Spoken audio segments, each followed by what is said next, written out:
좀 사실 굉장히 의미 있고 중요한 강의인데 약간 어려운 면도 있었잖아요. 근데 저는 이제 머리 식히면서 편안하게 들으면 좋을 것 같아요. 저 김현호 선생님 강의 들으면 생각나는 게 제가 우리 강아지가 자꾸 저한테 딥키스를 하려고 혀를 들이대요. 근데 제가 부담스럽고 제가 강아지하고 거의 같이 자고 맨날 자다 보면 이불 속에 들어와서 같이 껴안고 이러는데 입속에 들어오는 거 제가 허용하기가 굉장히 불편하더라고요. 그래서 제가 저희 집사람한테 와 이거 좀 어떻게 그랬으면 좋겠다 그래가지고 저희 집사람이 이제 수의사 선생님한테 자주 가거든요. 그래서 수의사 선생님한테 물어보니까 걱정하실 거 없다고 저희 남편분 입속이 훨씬 더 지저분하다고 그래서 아마 이 강의 들어보시면 충분히 납득이 가실 거예요. 그래서 제가 앞으로 수용을 해야 되지 않을까 라는 생각이 듭니다. 저는 고령화 시대에는 저희 대기실 환경이 바뀌고 있어요. 그래서 예전에는 우리 노인분들이 저희 병원 대기실이 이렇게 오픈되어 있거든요. 그래서 거기 들어오시면 대기실에서 그냥 들어 누우시고 일자로. 그래서 야 우리 병원 좀 고급 병원을 지향하고 싶고 인테리어도 참 잘 해놨는데 노인들이 그냥 대자로 쫙 누워있으면 이 분위기 확 가거든요. 그래서 노인들을 좀 이렇게 한쪽에 좀 잘 있을 수 있는 공간을 만들어 놓고 저 젊은 사람들이 좀 이렇게 럭셔리하게 좀 이용할 수 있는 공간 이런 걸 생각을 했어요.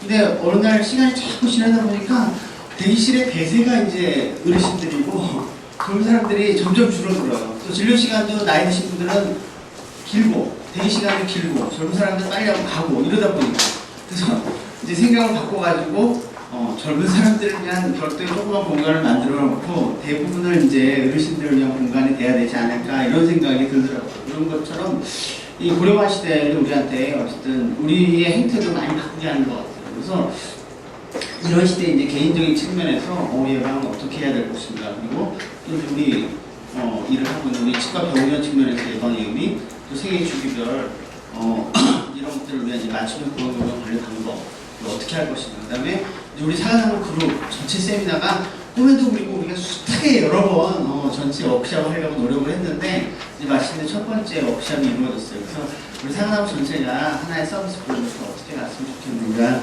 간략하게 한번 살펴볼게요. 이분들은 왼쪽 분은 너무 익숙하죠, 그죠? 왼쪽 분은 스티브 잡스고, 그죠? 오른쪽 분은 누굴까요? 여기 서양에 이렇게 흰 머리에 흰 털이 나시는 분은 우리가 알기는 어렵죠. 근데 굉장히 유명한 분, 그레이엄 벨, 전화 발명한 사람이에요. 근데 이 두 분 다 공통점은 어쨌든 세상에서 뭔가 이제 새로 만들어내는 사람들인 것 같아요, 그죠? 근데 이제 오른쪽 사진 같은 경우 보면 1890년에 벨이 이제 뉴욕에서 시카고로 시험 전화를 처음으로 이렇게 막 하던 그 순간이거든요. 근데 과연 이 스티브 잡스가 없고 벨이 없었으면 전화기는 우리 손에 없었을까? 스마트폰 우리 손에 없었을까? 라는 생각을 가끔 옛날에는 당연히 이분들이 없었으면 에디슨이 없었으면 정부도 없었을 거고 이런 얘기 많이 했잖아요. 그죠? 그랬을까? 라는 생각을 해보면 저는 요즘은 확실히 그렇지 않다라고 생각을 해요. 그죠? 그래서 보면 2007년에 아이폰 1 시리즈 제가 아이폰 1 가지고 있었었는데 2007년에 나왔었는데 여기 보면 98년에 벌써 삼성전자에서 이렇게 인프 모바일이라는 모델명으로 해가지고 굿디자인상을 수상을 받았어요. 그래서 여기 보면 정보통신기기를 하나로 합쳐가지고 컴퓨터 이런 여러 가지를 다 합쳐가지고 이렇게 만들어낸 제품들이 이미 있었다. 또 세상 메우치라는 이탈리아 사람인데 한 2년 전에 벌써 전화기를 만들어가지고 근데 돈이 없어가지고 특허 내는데 어려움을 거쳐서 미국의 어떤 회사하고 이렇게 특허 얘기를 한참 하던 그런 찰나에 이제 웨스턴 유니언이라는 회사하고 하던 찰나에 웨스턴 유니언이 특허 지원을 이 벨한테 줬어요. 그래서 벨이 먼저 특허 등록을 해버리죠. 그 다음에 발명자가 이제 그레이엄 벨이 될까요? 그래서 2002년에 미국 의회에서 이제 전화의 최초 발명자를 이 사람 메우치 바꿔버렸어요. 이제 역사가 바뀌었죠. 우리 아직까지도 옛날에 배우던 대로 벨이 이제 전화의 발명자 이렇게 얘기했죠. 그리고 또 실제로 전화가 에디슨도 동시에 해가지고 수화기하고 성화기의 성능이 에디슨 거하고 지금 우리 GE라는 회사 있잖아요. 그 회사하고 이 벨이 만든 거하고 경쟁적인 관계에 있었다.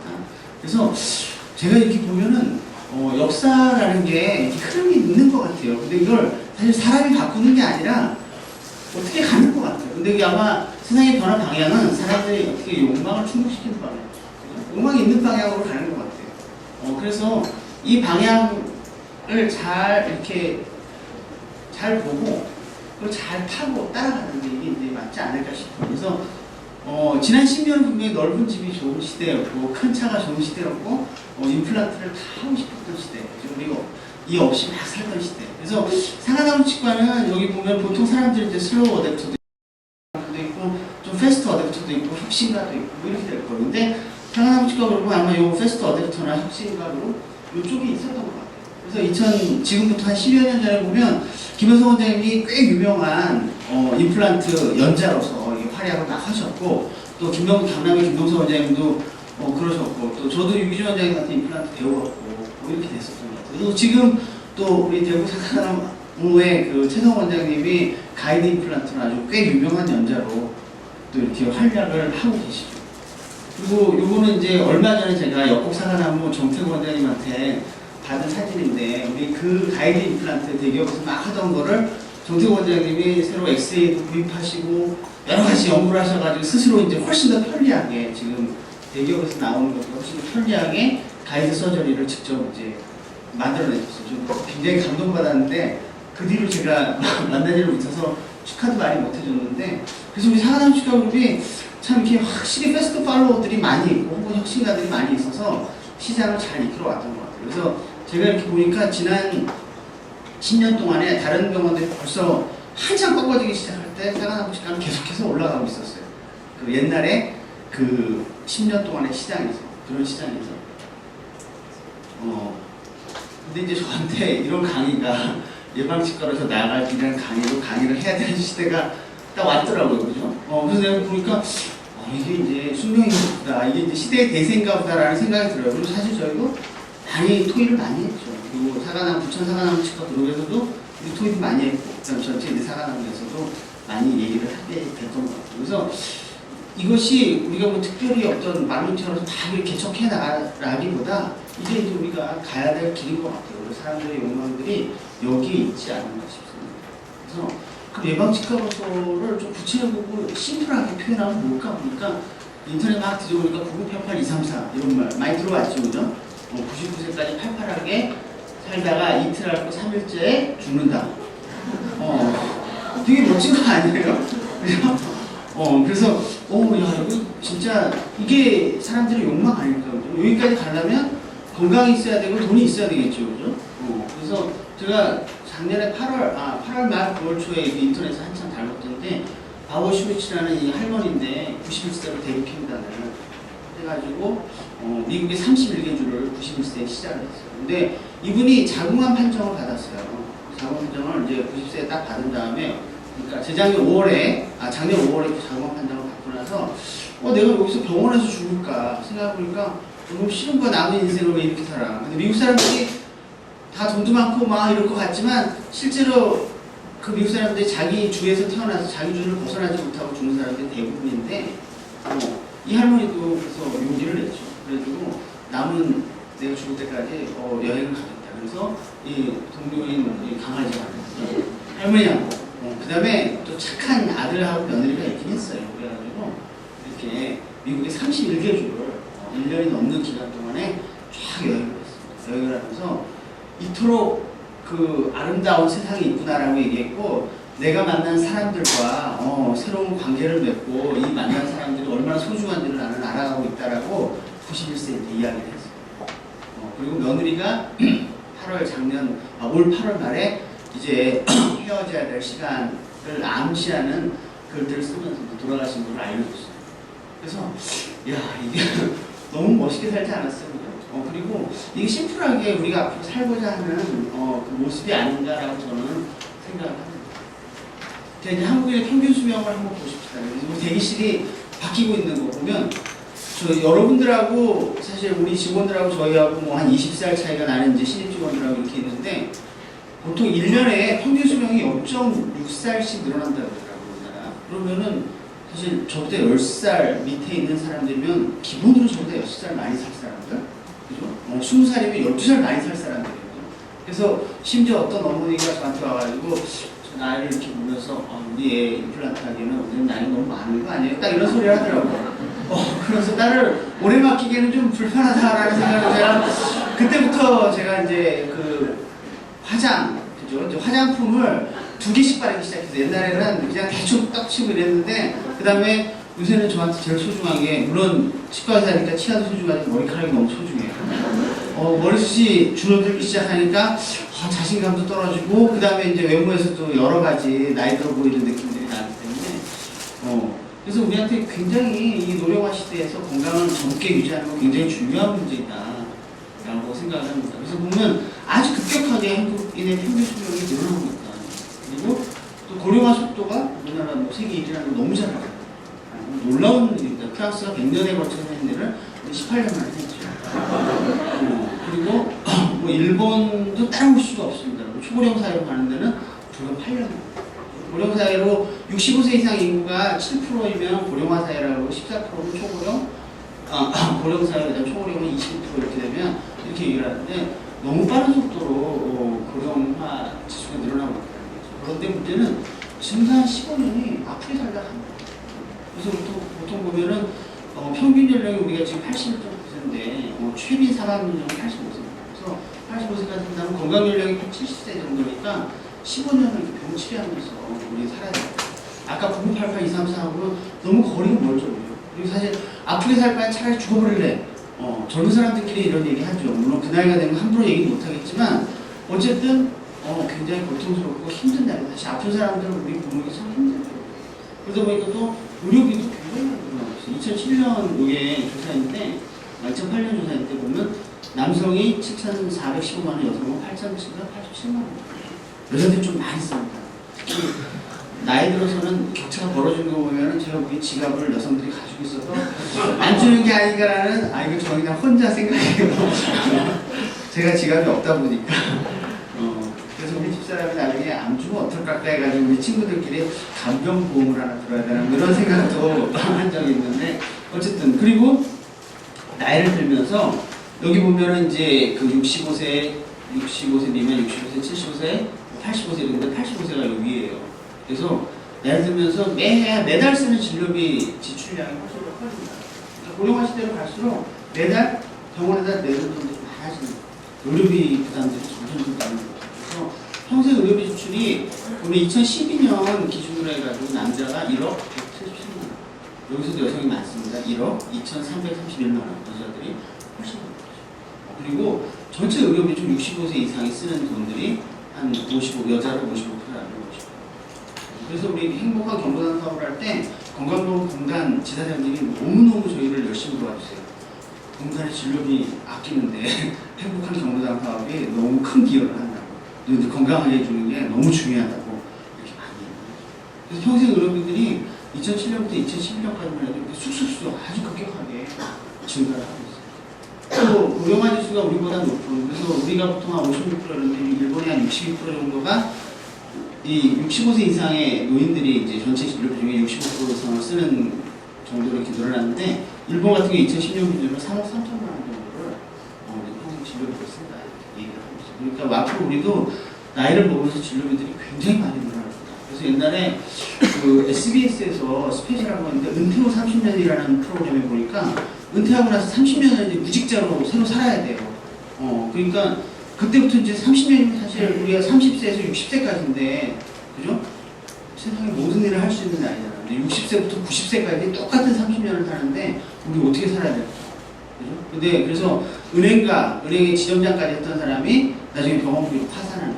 그래서 저기 집 앞을 보면서 저기 내가 살던 집인데 우리 어머니 병원비 되고 내 하다가 지금 나는 갈 곳이 없어져. 그런 사람들이 있죠. 그래서 어쨌든 우리가 보면 65세 이상 노인 12%가 진료비 35.5%를 현재 쓰고 있는 상황이다. 구강보험 분야에서는 이제 어떻게 해줄까? 988, 234는 과연 구강보험 분야에서는 어떻게 만들어줄까? 여기 한번 보시면, 자, 요새 이제 그 옛날에는 저도 다이어트 하면서 저는 탄수화물 섭취를 굉장히 좋아하거든요. 그래서 밥을 항상 많이 먹어서 밥 먹고. 그래서 아무리 운동을 해도 살이 잘 안 빠지더라고요. 근데 우리 같이 있는 원장님이 고기를 계속 드시면서 다이어트를 하더라고요. 저도 뭐 이제 고기 많이 먹기 시작했는데 최근 들어서는 얼마 전에 프로그램에도 보면 지방 섭취도 이제 그 비만과 관련성이 없다라는 얘기가 이제 다시 나오기 시작했잖아요. 그래서 나이를 들면서 이 고기 섭취가 굉장히 중요한 시대인데 문제는 여기 25, 18은 치아에 남은 개수이거든요. 25는 뭐냐면 고기를 잘 아주 편안하게 먹을 수 있는 개수. 18은 그럭저럭 괜찮게 먹을 수 있는 개수거든요. 그 18개 이상은 있어야지 고기 잘 먹는다. 나이 드셔서. 그죠? 그 다음 김치 잘 먹으려면 12개에서 18개 정도. 그죠? 그 다음 계란 12개 있으면 잘 먹고 8개 있으면 그럭저럭. 그죠? 그리고 밥 먹는데도 적어도 4개에서 8개 있어야 되고, 이제 4개 밑으로는 두부 계속 먹어야 된다. 그죠? 그러니까 삶의 질과 잔존치아의 개수가 이제 우리가 먹고 살고 행복하고, 그죠? 수백만 원, 수천만 원 들여서 여행을 가지만 가서 우리가 즐기고자 하는 건 뭐냐면 아름다운 것도 보지만 맛있는 거 먹어야 되는 거예요. 이 없이 가면 만찬 빵이다. 그죠? 근데 우리 실제로 남아있는 치아 개수를 보면 조세상 노인에서 한 16개 정도? 어느 정도 안 나요. 그러니까 이미 고기 잘 먹기는 65세 이상은 내버리기 힘든 상황이죠. 남들이 좋아지고. 그 다음에 잔존치와 치통의 삶의 질에 미치는 영향에 대해서 이제 우리 건강 앤드 보건 실태조사한 그 자료에서 나온 논문인데, 보면 이제 건강이 그 라이프 오브 퀄리티에 미치는 영향에 대한 건데, 보면 잔존치아 이쪽에 보면 이게 그 파란색 그 그래프로 해가지고 치아도 플러스는 치아도 있고 페인도 있고, 치아 없고 페인 있고 이런 식으로 이렇게 쭉 했는데 보면 치아와 페인이 두 개가 없을 때가 삶의 질이 굉장히 많이 떨어진다. 또 페인도 굉장히 삶의 질 전체를. 근데 그 삶의 질이 이동성, 자기관리, 평소활동, 불안과 우울, 단지 통증뿐만이 아니라 이런 여러 가지 자신감과 사회적 존재로서 자기 의미 전체를 많이 경감을 시킨다는 거죠. 그래서 치아 잔존은 굉장히 중요한 부분이다. 그래서 저는 어린이는 작은 어른이 아닙니다라고 이제 소아과에서 많이 얘기를 하잖아요. 그래서 저는 요새 노인은 나이가 많은 성인이 아니다. 숫자가 많은 성인이 아니다. 굉장히 다른 양상을 가지고 있어요. 그죠? 그래서 저희가 우리 과 직원들은 우리 과에서 제가 진료하는 환자들의 평균 연령이 70세가 훨씬 넘으니까 이분들하고 정상적인 그 성인이라고 생각하고 소통을 하다 보면 미쳐요. 퇴근할 때 보면 내가 정신과 의사인지 치과 의사인지 눈이 안 갈 정도고 상처도 많이 받죠. 그래서 우리가 환자는 환자일 뿐이라고 생각을 하고 대화를 해야 된다. 그래서 저도 요새 목이 잘 안 들어가는데 노인들 되면 안 들어가는 거죠. 여러 가지로 관절의 움직임도 줄어들고 정신적으로 여러 가지. 그래서 노인 체험이에요. 보면 여기다 테이핑 다 박아가지고 걸을 때도 이렇게 걷죠. 왜 걸음걸이가 늦어지는가? 그다음에 눈에는 이렇게 셀로판 테이프 붙여놨어요. 그래서 부엌에 시어머니 부엌은 들어올 수밖에 없어요. 이렇게 이제 잘 안 보이는 거죠, 노인들은. 그다음에 관절은 다 이렇게 움직이기 어렵고 좀 반응 속도 느리고 운전할 때도 조심스럽고. 이게 이제 이런 분들하고 우리 대화해야 되고 이해를 해줘야 돼요. 또 한편으로는 사회적으로 의존성도 굉장히 중요하죠. 경제적으로 이제 옛날에는 사실 60까지 직장 생활을 하다가 딱 은퇴를 해가지고 내가 돈을 가지고 있어요. 자식들한테 뭐 퍼주고 내가 5년 뒤에 죽을 거니까 괜찮았단 말이에요. 근데 30년을 살아야 되니까 난 아무 돈으로 충분히 살 수 있을 줄 알았는데 자꾸만 돈은 없어져요. 거기다가 자식이 사업으로 망하면 게임 끝나요. 그때부터는 이제 아무것도 못하는 거예요. 이거 어딘가에서 다 요구해야 되고 막 경제적으로 정신적으로도 다시 어린애가 되죠. 긴 시간 자신감 떨어지고 사회에 그 다음에 오만 질병을 다 가지고 있죠. 우리 약을 한 달씩 다 드시고 계시고 그렇죠? 그러니까 우리는 노인들 마취 주사를 놓을 때마다 읊어야 될 스토리들이 많아요. 그죠? 마취에 부작용이 있으니까 약을 먹어야 되겠습니까? 혹시 쓰러진 적 없습니까? 들들들들 매일매일 반복을 해야 되는 상황이죠. 그러니까 저희가 이런 노인들을 이렇게 진료를 하는 데 있어서 이제 훨씬 더 그냥 나이가 많은 성인이라고 생각해서 진료할 수 있는 게 없는 상황. 그래서 치과 여기에서 등록학과 2, 3, 4는 심플하게 보면 제물대구청 중견직 사용연한을 60까지 산다면 54년 쓸 수 있었던 거를 지금 90까지 산다면 84년을 쓰게 해줘요. 한 30년 사이에 뭐 치아가 진화가 돼가지고 특별히 단단해지고 치조골이 엄청 튼튼해지고 뭐 인류의 진화가 이렇게 일어난 건 아니잖아요. 근데 단지 수명이 급격하게 늘어났기 때문에 이것도 어떻게 사용연한을 늘릴 것인가. 이게 이제 우리의 고민거리가 될 것입니다. 그래서 이거에 대한 솔루션으로 예방치과를 언제부터 우리 환자를 볼 때 언제부터 예방치과를 적용시켜야 될까? 그죠? 노인들한테만 예방접종을 적용시켜야 될까? 그걸 처음 만난 순간. 첫 딱 만나면 그때부터 이제 우리는 치료할 때 옛날에 저희가 보통 보면은 뭐뭐를 해주세요 들어오면 그렇게 하잖아요. 그게 아니라 이제 처음 만날 때부터 이 사람의 백색까지 어떻게 유지를 하고 끌고 갈까 이런 걸 고민해야 되잖아요. 그래서 내가 그를 처음 만났을 때, 그죠? 가슴 둥글이는데 근심 걱정스러운 얼굴로 병원을 찾아왔어요. 그쪽을 딱 들여다보니까 위에는 뽑고 치료해주시고 밑에는 치료해주시고 견종합니다. 이렇게 이제 이 양반이 이제 물어봤죠. 답답하죠, 그죠? 첫 얼굴을 봤을 때는 어떻게든지 간에 잘해주고 싶었는데 눈앞이 캄캄하죠. 근데 이 사람은 이렇게 표현을 했어요. 위에는 뽑고 틀리를 해주시고 밑에는 치료해주시고 이렇게 다 계획까지 세워서 저희한테 이제 말씀을 던졌죠. 그럼 우리 시키는 대로 네. 위에는 딱 뽑고 그다음 밑에는 치료해 주시고 이렇게 해서 비용을 딱 뽑아서 치료를 해준다. 이렇게 하면 이제 될 것인가? 마음 아프죠. 아까 얼굴 봤잖아요. 이런 회사 어떻게 그렇게 해요? 그래서 저희가 그냥 해줄 수는 없어요. 그래서 도대체 무엇이 준 건디? 라고 이제 질문을 던져봐야지. 뭐 준 건데? 네가 도대체 뭘 원하는지 자세하게 물어봤더니 아래 앞니 이렇게 좀 사회생활하는 게 너무 흉해가지고 나도 보기 좋았으면 좋겠다라고 얘기하고 먹고 살 데가 없으니까 나좀 먹게 해주십시오. 이게 이제 자기한테 중요한 거였어요. 근데 거기까지 얘기를 못하고 그냥 들어와서 위에 쭉 빼고 틀려주시고 아래 어떻게 좀 치료 좀 해주세요. 이렇게 표현을 한 거죠. 찬찬히 들어보니까 이런 분들이에요. 그래서 저희가 치료 계획은 최소한의 비용으로 사실 돈이 많은 사람들이 뭐 이런 거 왔겠습니까? 돈도 없고 시간도 없고 여러 가지 어려움이 있다가 견디다 못하다가 이제 병원에 왔겠죠. 그래서 저희가 왼쪽 위에다가 임플란트를 2개를 어떻게든지 하고 일단 이걸로 먹는 걸 해결하자. 그 다음에 미관의 부분에 대해서는 앞에다가 쭉 해가지고 레진 자켓을 다 해서 요새 레진 자켓 이쁘게 잘 나오더라고요. 그래서 해가지고 파이널 시멘테이션 하면 적어도 1년은 쓸 수 있지 않겠느냐. 그리고 이 모습으로 당당하게 세상에 나가서 열심히 돈 벌어와가지고 다시 추가 치료를 또 차곡차곡 하면 되지 않을까라는 생각 속에서 이제 진행을 했어요. 자, 이거밖에 안 되는 앞니를 가지고 그러면 앞으로 쓸 수 있을까? 얼마나 오래 쓸 수 있을까? 괜히 이중으로 돈 들게 고생만 시키는 거 아닌가? 그죠? 의심할 수도 있겠죠. 근데 저는 그 자연치아의 가치에 대해서 뭐 이제 오늘 또 강의도 많이 들었지만 여러분들 생각보다 많은 의미가 큰 부분들이 많은 것 같아요. 그래서 앞으로 또 기회가 된다면 다시 세밀하게 검토를 해봤으면 좋겠지만 치조고를 유지한다는 거 이거 굉장히 그다음에 발음의 감각도 유지하고 유지관리의 용이성, 저작 시의 편리함, 임플란트하고 볼 없애주면 음식은 막 손가락으로 훅 쳐내야 되는데 그다음에 큰 것 중에 하나가 심리적인 자신감. 저도 어떤 아주머니하고 2개 남은 치아를 뺄 거냐 말 거냐에 대해서 하룻밤 고민하고 다시 와서 얘기하자 그랬는데 수술 직전에 안 빼기로 결정했어요. 고민하고 가족들하고 다 상의했는데 그냥 도저히 못해요. 그래서 그러면 수용하고 있는 대로 어떻게 해보자 이렇게. 그래서 미래가치 측면에서도 보면 90세까지 써먹어야 될 치료. 이제는 60세 하면 임플란트 한번 받고 그냥 끝낼 수도 있는데 얼마나 더 해야 될지 몰라요. 소중한 치료가. 그죠? 틀니도 50세에 틀니 쫙 하면 쓰다 보면 볼러스 되면서 틀니도 하기 힘들어요. 굉장히 아파요.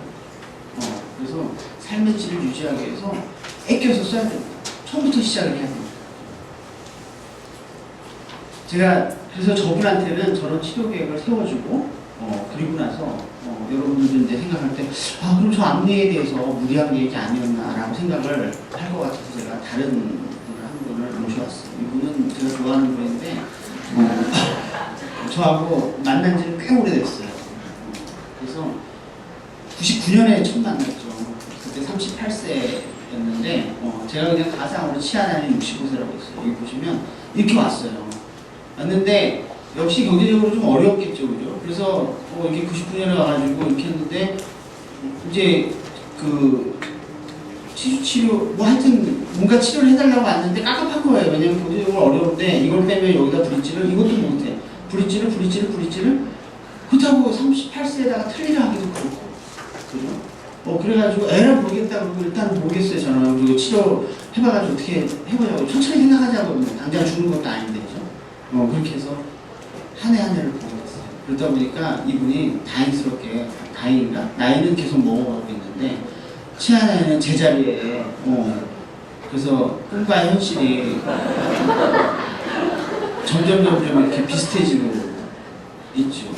그래서 한편으로 나이 먹어서 기쁘기도 하고 한편으로 슬프기도 하고 어쨌든 치아 나이는 65세 계속인데 이분 2016년 바이아그로 55세 받았어요. 너무 기뻐요. 어때요? 계속이고 있어요. 이분이 좀 이제는 너무 오래 같이 지내다 보니까 감사한 마음도 좀 덜해요. 너무 당연하게 생각을 하세요. 좀 오만하기까지 하시는구나. 어쨌든 여기 보시면 우리가 빨리 아까 뭐 김성대님도 여러 원인들이 이제 또 분석한다면 더 좋겠죠 사실. 근데 우리는 잘 모르고 어쨌든 가능성만 가지고 덤볐어요. 커뮤니케이션이 잘 되니까. 그랬더니 우리는 별일이 안 생기더라고요. 열심히 노력했더니. 그래서 야 우리 함부로 죽고 사는 문제가 아니니까 빨리 판단할 필요는 없지 않을까라는 생각이 들었어요. 이분은 이제 치의학 결혼 시간에 처음 만난 분인데 15년 수업 시간에 보니까 만 40세 2008년에 처음 대원을 했어요. 그때 교정치료 중에 종합병원에서 교정과하고 치주과 사이로 왔다 갔다 하다 교정과 의사 선생님이 딴 데로 딱 가셨어요. 그래가지고 버려졌어요. 그러다 보니까 치유 상태가 굉장히 안 좋아져서 왔는데 이번 거의 발치 상태예요. 교정이 이제 막 마무리된 지 얼마 되지도 않았는데 그래서 너무 안타까운 거예요. 그래서 우리 병원에 용감하시고 막 열혈 남마가 아니라 열혈 여자 교정과 원장님이 무조건 이거 살려야 된다. 저도 이제 의뢰를 했더니 해주겠다. 그래서 교정 치료를 하고 치유 치료를 했습니다. 28년. 그래서 2005년, 2011년 44살 나이를 먹었는데 이분 2016년이 되어서도 이분 오실 때마다 배시시 웃어 아주 부끄럽게 그리고 너무 저를 좋아하거나 혹은 존경하는 모습을 팍팍 보여주세요.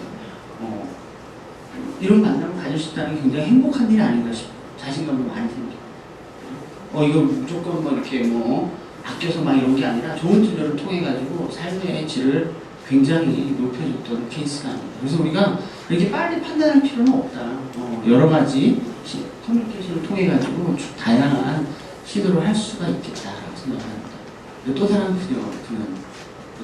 이분은 실제 군인입니다. 이 사람은 2016년 며칠 전에 왔던 우리 군인인데 곧 전역합니다. 그죠? 성중이 먼저 전역했죠. 그래서 이제 11번, 21번 곧 전역할 때 휴가 나와가지고 있는데 발치 후에 임플란트를 해야 된다라 그래서 주소로 내보냈어요. 근데 제가 보니까 꼭 임플란트 해야 될까? 그리고 저는 사실 요새 젊은 층의 임플란트가 거의 없어서 잘 안 해요. 왜냐면 21살의 남성이 90까지 산다고 할 때 여기 10만 원 임플란트를 가지고 앞으로 겪게 될 고통을 생각하면 끔찍한 거죠. 그래서 물론 우리가 여러 가지 프로텍션을 위해서 잘 하지만 여러 가지 지식의 한계도 있고 기술의 한계도 있기 때문에 두렵죠. 근데 그러면 아까 선생님은 왜 이걸 발치해야 된다고 하셨을까? 이해도 됩니다. 여기 보시면 내역수가 굉장히 심해가지고 이게 언제 벌어질지 모르죠. 그죠? 근데 이쪽은 에이피칼 리전이 있고 이래요. 그래서 아까 이 친구는 얘기를 했어요. 이제 빼고 임플란트 하러 저희 병원에 왔어요. 그래서 보니까 이 사람 100세까지 산다면 앞으로 어떻게 해야 될까 걱정은 탁 돼요. 그죠? 근데 다행히 하나 실말이 뭐냐면 이게 사고로 이를 빼가지고 이게 이제 이게 발치했다가 다시 집어넣어 준 거거든요. 그래가지고 재식립 해주는 경우인데 그 사건이 있었던 게 지금부터 한 10년 전이에요. 이제 초등학교 후반부에. 그래서 10년 동안 이렇게 썼으면은 앞으로 어떻게 될지 모르는데, 그죠? 그때 가서 이제 안 좋았을 때 그때 하지 뭘.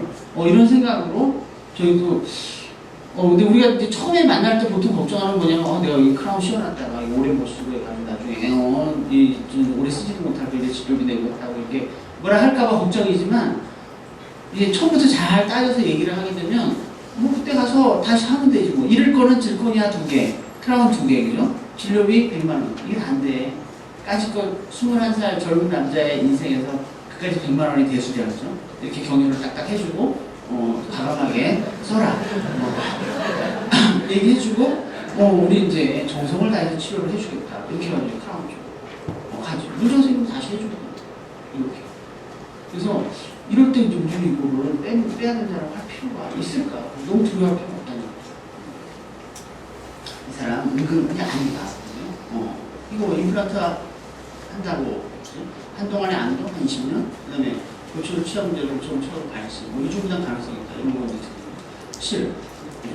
평생 한 번으로 끝나지 않는 임플란트. 아까 세균관리 얘기했지만 임플란트 주변에, 스레드 주변에 세균관리 임파시블이 불가능해. 현대 그렇다면 조심해야 되지 않을까. 가장 예민한 활동 시기에 겪을 수 있는 이 사람이 20년 동안 임플란트를 너무 잘 써가지고 원장님 감사합니다 했는데 나이가 40밖에 안 됐어요. 그죠. 이건 해피한 일이 아니다는 얘기. 40은 하도 액티브하게 일을 해요. 그래서 발치에 대한 의사들, 의료진하고 환자들하고 생각이 차이가 좀 있는 것 같아요. 그래서 저도 환자들 만나보면 열의 9은 억울하게 발치했다고, 타당하지 못하다고 늘 얘기해요. 그래서 발치할 때 환자들의 의지보다는 의사의 권유로 발치하는 경우가 3분의 1 이상이다라고 이제 통상적으로 얘기하는데, 실제로 임상에서 만나는 사람들은 열의 9이 더 되죠. 그리고 억울하게 발치했다. 그래서 저희가 항상 객관적 증거, 발치에 대한 타당성을 쌍방이 공유할 수 있도록 여러 가지로 노력을 많이 해요. 어떤 경우?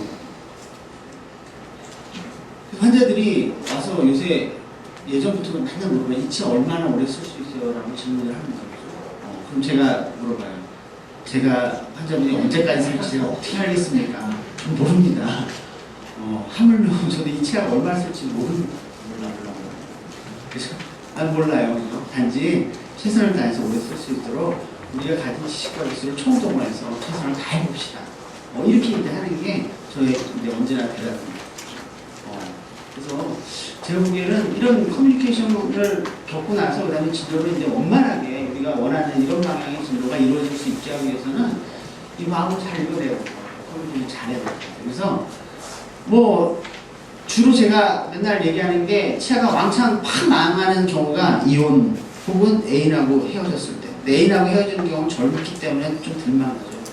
근데 이제 40대 이혼했을 때 많이 망가지고 사업에 실패했을 때 남자들 주로 왜냐면 술, 담배에 쩔어서 그냥 자기 관리 안 하고 이런 사람들한테 딱 가지고 어우 들어 이러면서 이제 자신이 똑바로 하면 닦겠어요.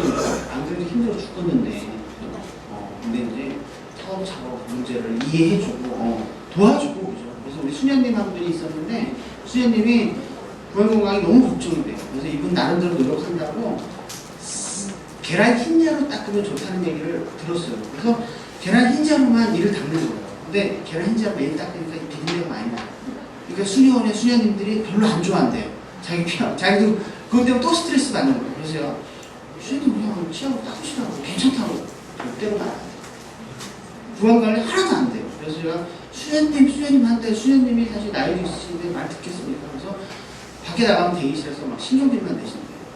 근데 저희가 우리 스태프들하고 같이 얘기해서 뭐 어차피 돈 드는 것도 아닌데 수련님들이 한번 오셨는데 오늘 웬일이에요? 이렇게 잘 닦으셨어요? 라고 그냥 이렇게 얘기를 했어요. 그래서 저희가 이제 지표를 했는데 간이공학관리지수를 써가지고 점수를 갑자기 파격적으로 쐈죠. 돈 드는 거 아닌데 그죠?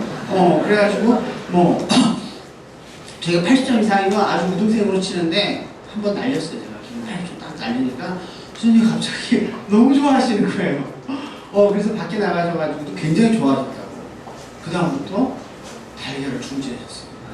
달걀 중지하시고, 치아으로 일을 닦기 시작하시고, 그 다음에 저한테 선물도 주시고 하면서 수녀님들이 교구가 움직이시잖아요. 지금 전주에서 이렇게 다니세요. 다른 선생님들 말을 안 들어요. 저만 들어요. 이게 타당한 건지 합리적인 건지 모르겠지만, 어쨌든 수녀님이 새벽에 출발하셔가지고 저희 병원 가서 진료 저랑 얘기하시고 닦고 가시고 이러는데, 이런 그래서 서로 이렇게 신뢰하는 관계를 만들어내면 이제 우리가 할 수 있는 여러 가지 가능해지지 않겠는가. 어떻게 해요? 그래서 저희가 이제 생각한 게 생애 주기별 맞춤형 구강건강 관리. 우리에게 송중기하고 수희도 중요하지만 이순재 씨가 그죠? 우리 어머니도 중요하다. 저는 생각할 때 세균과 힘의 불균형 이것들이 언밸런스가 문제인 것 같아요. 그래서 보면 가해자는 힘은 센데 그죠? 근데 받는 조직기관이 힘을 못 받으면 아까 말한 대로 치용이 너무 얇거나 치아가 무르기도 하고 깨지기 쉬운 근데 저작권이 밸런스가 깨지면서 문제가 되겠죠.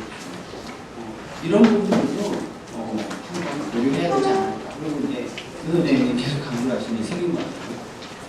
어떻게 유해한 세균을 제거할 것인가.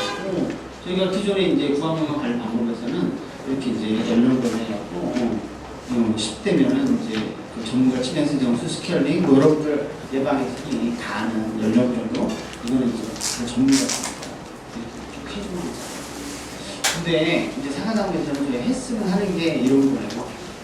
조금 더 디테일하게 아까 이제 우리 앞으로 이렇게 이제 세미나를 계속 해가면서 세균에 대한 지식이라든지 그 다음에 코스에 대한 지식이라든지 이런 것들을 이제 여러분들이 점점 는다라면 훨씬 더 전문가 있게 이 사람들 다가가서 문제를 하나씩 해결해 나가면서 레드 굿, 배드 굿을 초이스해 가면서 하나씩 이 사람한테 맞는 선택을 해주면 될 것 같아요.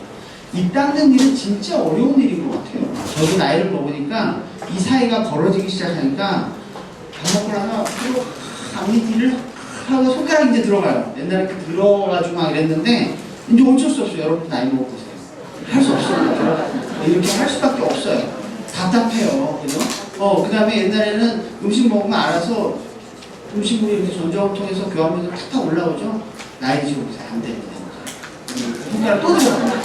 그러니까 추한 거죠. 그래서 저는 환자들이 틀리니까 손을 막 짚고 이렇게 지저분해 보였는데 익숙해지니까 또 하겠더라고요.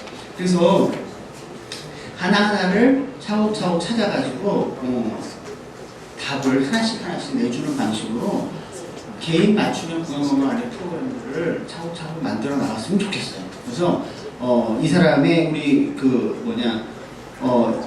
치주 진단, 기본적인 진단을 프로토콜을 만들고 거기에 따라서 나쁠 때는 정밀 진단 어떻게, 좋을 때는 어떻게, 그다음 각 부위는 어떤 식으로 관리를 해야 될지 부위별로 다 틀려요, 그죠? 그래서 여러 가지 이제 방법을 만들어야 되죠. 근데 제일 중요한 건 뭐냐면 아까 말한 대로 환자와 소통해 가면서 결과를 확인해 가면서 이렇게 이제 하면 좋을 것 같아요. 그래서 우리가 보통 보험의 범주 안에서 보험은 보면 스케일링, 치주 환자는 스케일링, RP, 서브 Q 이렇게 해갖고 저희는 기본 프로토콜을 가지고 진료를 해요. 그러면 그 4단계를 진행하면서 계속해서 처음 초진부터 해갖고 예방 프로그램을 진행합니다. 그러면 첫 번째 스케일링 할 때도 이렇게 관리법을 해주고 두 번째 스케일링 RP를 할 때 또 그렇게 트라이를 하면서 얼마나 좋아졌는지 확인하고 소통하고 다음번에 RP를 하면서 또 좋아졌는지 확인하고 서브 Q 하면서 보철 세팅할 때까지 보철이 끝날 때까지 그래서 보통 보철이 다 끝나고 나면 너무너무 좋아요 소리가 이거 내 생각이에요. 내 생각 너무너무 좋아요 소리가 들을 때까지 환자를 내원을 시켜서 오케이가 떨어지면 이제 환자를 보내는 거예요. 그런데 그때 자기구강경 관리 능력에 따라서 컴백 주기를 따로따로 결정을 해요. 그래서 보철은 다 끝났는데 이 소리 전혀 안 되고 구강경 관리가 안 된다. 그럼 빨리 오게 하는 거고. 그죠? 그 다음에 그래가지고 예를 들어서 일주일 간격으로 막 불렀어요. 너무 이제 잘해요. 그러면 한 달 간격 늘려주고 잘해요. 그러면 3개월로 늘려주고 또 잘해요. 6개월로 늘려주고 보너스 이렇게 늘려주고 그리고 더 잘하면 치약도 하나 주고. 그래서 살아남은 치과에서는 치과의사와 취의생사의 조직적 공동 노력을 통해 가지고 김세화 씨의 구강 상태를 개선하기 위한 최선의 방법 뭘까를 늘 고민하고 사는 이런 모습들 이런 것들을 보내드리고 있는 거예요. 우리 앞으로 이제 이렇게 좀 하면 좋지 않을까. 그리고 저는 또 하나는 여기 표현했는데 치과의사의 자율성. 그래서 아까 김 원장님이 트리트먼트 플랜을 치과의사가 세우고 이제 관리 부분을 치과의사가 한다 그랬는데 이 부분은 굉장히 창의적인 노력들이 필요할 것 같아요. 그리고 현장에서 원장님 뭐 할까요? 원장님 뭐 할까요? 이럴 부분은 아닌 것 같아요. 우리 여러분들이 교육도 충분히 받으셨고 능력도 충분히 있는 사람들이기 때문에 7번 디스트를 닦는 방법하고 그죠? 중절차를 닦는 방법은 너무 다를 것 같아요. 그 다음에 인디비주얼 디퍼런스도 너무 많아요. 그다음에 손이 떨리는 사람도 있고 싹싹 잘하는 사람도 있고 그리고 왼손잡이 오른손은 다 틀리기 때문에 그래서 거기에 맞게 의사들이 자율성을 설계를 좀 해줘야 되지 않을까 생각합니다. 유해한 세균을 어떻게 제거할 것인가 여러 가지 수단들이 있겠죠. 그래서 저희는 사실 이제 방법 이런 이제 소프트웨어도 중요하지만 하드웨어도 맞춤형으로 있어야 되지 않을까라고 생각을 합니다. 그래서 저희가 사실 그런 이제 생각에서 치약과 칫솔을 처음으로 좀 만들었죠. 아직은 이제 뭐 초기 단계이지만 앞으로는 우리 구성원들이 같이 고민해 가면서 제품을 계속 만들어내는 거예요. 칫솔은 기본적으로 세정 효과를 하고, 그다음 치약은 세마, 라고 아까 근데 김 선생님 얘기대로 이게 진짜 치약이 됐으면 한다. 그래서 우리 공중과학문학 책에 보면 치약은 약이 아니다라고 얘기하고 있어요. 그죠? 근데 이름에 맞는 기능을 찾는 쪽으로 이제 바뀌어야 될 것 같아요. 돌가루가 비유해서 진짜 이렇게 치약이 됐으면 좋겠어요. 그래서 칫솔에 대해서 여러 가지 생각이 많이 있어요. 우리 잘못 알고 있는 게 부드러운 모가 단단한 모에 비해서 상하는 마음을 많이 일으킨다. 뭐 이런 얘기도 있습니다. 그래서 오히려 충분히 우리 무조건 소프트한 모가 좋다라고 얘기하지만 실제로 꼭 그렇진 않다. 그래서 그 사람들이 맞는 이 닦는 강도에 따라서 치아의 강도에 따라서 상하지 노출 정도에 따라서 모의 강도도 따로 결정을 해줘야 되지 않을까. 치약도 마찬가지입니다. 치약도 보통 보면 세마제가 상하질 마모량보다는 강하고 에나멜 마모량보다는 약한 것들을 쓰게 되는데 사람들의 그 상하질 노출 정도가 차이가 있기 때문에 거기에 맞는 세치제들을 잘 선택해서 골라주는 게 되게 중요합니다. 그래서 맞춤 구강용품 같은 것들도 우리가 이제 현장에서 상하나무 그룹에서 상하나무 치과와 닥스메드와 같이 이렇게 구강용품을 만드는 이유도 우리 여러 차례 이제 얘기했지만 환자한테 진짜 맞는 용품들을 우리가 아이디어를 내고 그 아이디어들이 모아가지고 제품으로 만들어서 실제 환자에다 적용을 해보자라는 취지에서 그래서 20대, 40대, 60대 되면 이렇게 구강용 상태가 달라진다죠. 근데 똑같은 칫솔로 이렇게 문지르면 닦이고 있어요. 젊은 사람들은 이렇게 닦이면 다 닦이죠. 왜냐하면 진주가가 파필라가 다 채우고 있어요. 근데 우리는 안 돼요. 틈새가 많이 생기니까요. 똑같은 칫솔로 닦이면 인터덴탈. 아까 서쿠스 속에서도 세균이 있지만 데드 스페이스, 숨겨져 있는 스페이스들이 구강에 굉장히 많습니다. 이것들을 어떻게 공략하느냐 우리한테 중요한 숙제라는 거죠. 그래서 다른 방법을 해요. 제가 옛날에 우리 시골집 마당에 이렇게 있었는데 마당 쓰려고 엄마가 마당 쓸어라 그랬는데 요 빗자루 갖고 여기서 쓰고 있으면 맞겠죠, 그죠? 쓸립니까 이게? 이 마당 쓸 때는 쌀이로 쏙쏙 쓸어야 되는데 용도가 틀리다. 환경이 틀립니다. 그래서 저희가 남성용 같은 경우는 좀 단단한 모를 가지고 남자들 보통 보면은 이렇게 플라그도 많이 생기고 좀 통상적으로 이걸 붙인 겁니다. 이거 남자한테 쓰라는 얘기입니다. 그래서 좀 단단한 모로 주로는 이렇게 콘수법이나 이런 식으로 문질러서 닦는데 쓰게 하고 또 여성은 좀 부드러운 모로 그죠? 그렇게 해가지고 또 다른 방식으로 롤링 메소드로 쓰게 하고 그 다음에 이거는 저희가 이제 초창기이기 때문에 그래서 틈새가 많은 사람들한테 세 줄모를 쓰게 하고 두 줄모의 변형이죠. 그 다음에 초미세모는 다스법용으로 이렇게 용도에 따라서 저희 편리하게. 근데 여기서 끝나지 않겠죠, 당연히. 그래서 이제 또 개선을 해가지고 우리 위생사 선생님들 의견을 모아가지고 이중모 롱숏, 그죠? 부드러운 모 롱숏 이렇게 해가지고 숏은 다 젊은 사람용이에요. 젊은 사람용은 인터넷에 잘 막혀가지고 표면을 닦는 데다 포커싱이 들어가 있는 거고 그 다음에 이 사이사이를 많이 인터프록시마를 닦아야 돼. 이렇게 롱모, 긴모 이런 것들도 이제 아이디어를 내고 있어요. 기타 여러 가지 아이디어들이 모여진다면 훨씬 더 좋은 제품을 그리고 스페셜 라인으로 이제 초미세모, 미니헤드 이런 등등등도 저희가 그다음에 치약 같은 경우도 마찬가지로 여러 가지 이제 이런 구강내에서 어떤 문제점들 이런 것들을 생각해서 대표적으로 보면 지금 문제되는 게 파라벤, 보존제 이거 여러 가지 구강암이라든지 이런 거 일으킬 수 있는 거하고 그 다음에 계면활성제, 소듐 브로밀 설페이트 같은 거 이런 부분들이 박리를 일으키기도 하고 여러 가지 자극성 있잖아요. 이런 것들이 이제 빠진 이런 부분들로 이제 만들어가고